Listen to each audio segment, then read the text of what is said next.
Hi, welcome to another episode of Vivid Q&A. I'm Dave, and our topic today is nuisance algae. Our questions come to us from our friends on Facebook.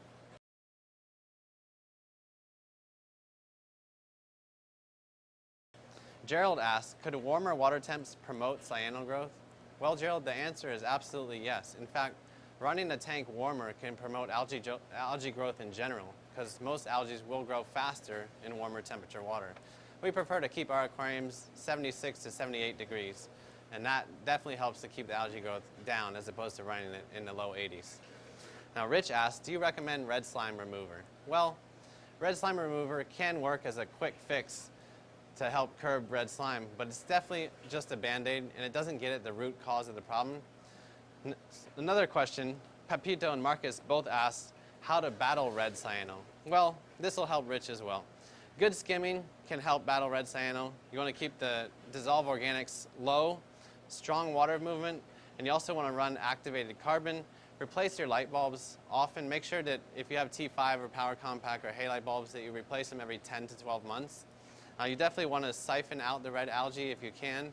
That'll help break the cycle of it faster. So siphon out what you can. Make sure to keep your nitrate, phosphate under control. Keep your skimmer dialed in. Even have a wet skim so it's going to remove most organics as possible.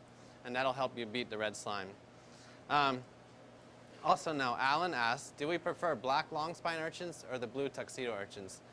Honestly, the only reason I prefer the blue tuxedos over the black long spine is they don't hurt as much when you pick them up. But both work well for algae control, and both are a good complement to any reef tank. Now Matthew asks, preventing second diatom blooms. And I'll expand a little and just talk about controlling diatoms in general. Basically, you want to have good water flow in the aquarium. That makes it harder for diatom algae to grow. You can use snails such as astrias, turbos, or trochus snails to help eat it. And also the Tonga fighting conches are great because they burrow in and out of the sand bed, and they will also eat it as well. Now, some fish that can help are bristle-toothed tangs, as well as yellow-eye tangs and chevron tangs. They definitely help to control the diatom algae. So on top of that, as always with any algae problem, control your nitrate and your phosphate. Keep your calcium, alkali, and magnesium high and elevated, as that always makes it more difficult for algae to grow. Now Ashton asks, the best way to get rid of brown algae. And a similar question, Casey says, my tank has brown hair algae, not your normal green hair algae. I have a phosphate reactor and water parameters are perfect. The phosphate is 0 and I can't figure out what causes it. The chatto algae in refugium is even dying because the water is so clean. All the corals are doing great, just growing brown hair algae very badly. Please help.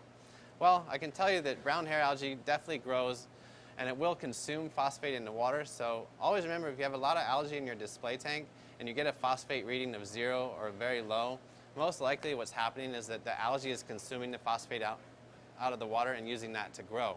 So what you need to do is keep your filter media such as Rowaphos or Phosguard, whatever you're using to absorb phosphate, keep that replaced regularly so that the media will outcompete the algae and starve it out. Now, in terms of losing your chaeto algae, that can be replaced in refugium. What you need to do is get the algae in your display under control first. So definitely attack it by switching out your filter media regularly. Keep your nitrate, phosphate low. Get your magnesium, calcium, alkalinity high. And black long spine urchins or tuxedo urchins. And a Nassau tank, if you have a bigger tank over about 75 gallons, can be helpful in eating the brown algae as well. Now Robert asks, how do I get rid of hair algae on corals? My star polyps got covered with hair algae and they died.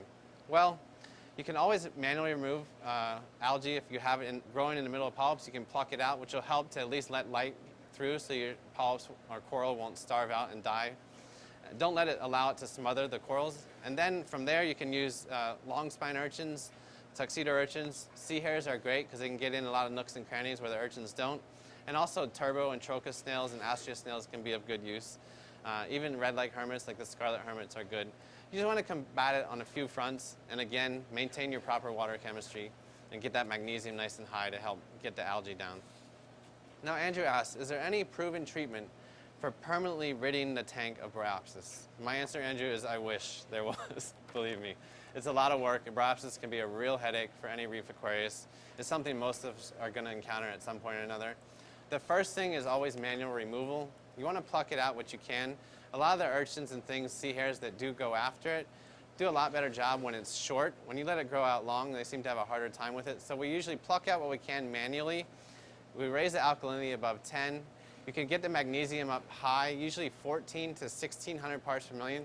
But you want to do that very slowly, because especially as you get that magnesium over the 1400 mark, you start to upset some corals in the tank. So you want to do it very gradually over time, but it definitely helps to rid the tank of bryopsis.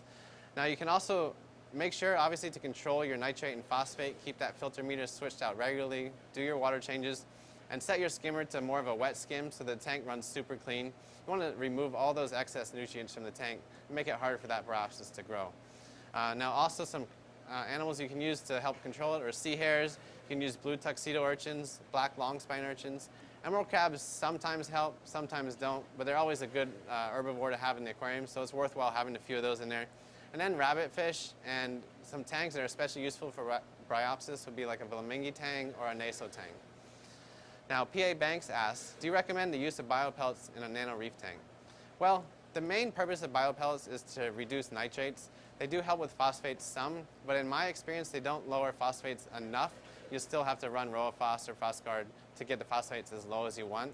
So in a nano tank, usually it's not hard to do that extra few gallons of water change to keep your nitrate low, in which case you don't really need to run the biopellets. So in most cases, I'd say you don't need to bother running biopellets in a nanocube.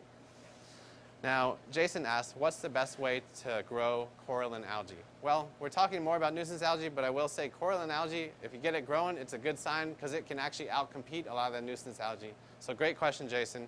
And main thing to growing coralline algae is you want to keep your calcium, alkalinity, and magnesium in the proper levels. Calcium about 420 to 440 parts per million. Alkalinity, usually at least 8 to 9 DKH. If you're really bad at algae problems, you'll raise it up to 10. And then magnesium, ideally in a normal tank, 1300 to 1350 parts per million. Next question is from Brad, and Brad asks, are emerald crabs the only way to control bubble algae? Well, they're definitely a great way to control it, but you can manually remove bubble algae. Ideally, you want to have a siphon going to siphon it out as you pick it off the rocks to help prevent it from repopulating other parts of your reef tank. And also, you can use rabbitfish like foxface or magnificent rabbit to help control bubble algae, because they definitely do eat it in most cases. And Corey asks, what's the best algae to grow in a refugium to battle the bad algae? Well, Corey, here at Vivid Aquariums, we recommend Chaetomorpha algae. We use it in our refugiums and works very well for us. In other parts of the country, you can use Caulerpa. However, in California, it's illegal. So definitely, in most cases, Chaetomorpha is the way to go. And one note, if you do use Caulerpa, make sure if you're going to dispose of it, never flush it or put it into the waterway. Always remove it, dry it out, and throw it into the trash can, because it can cause trouble offshore if it's not native. And guys, that's it for this episode of Vivid Q&A. Definitely appreciate all the questions from you guys on Facebook. Please keep them coming, and we'll keep the videos coming. We have fun doing it, and certainly hope this has been helpful to you. Thanks.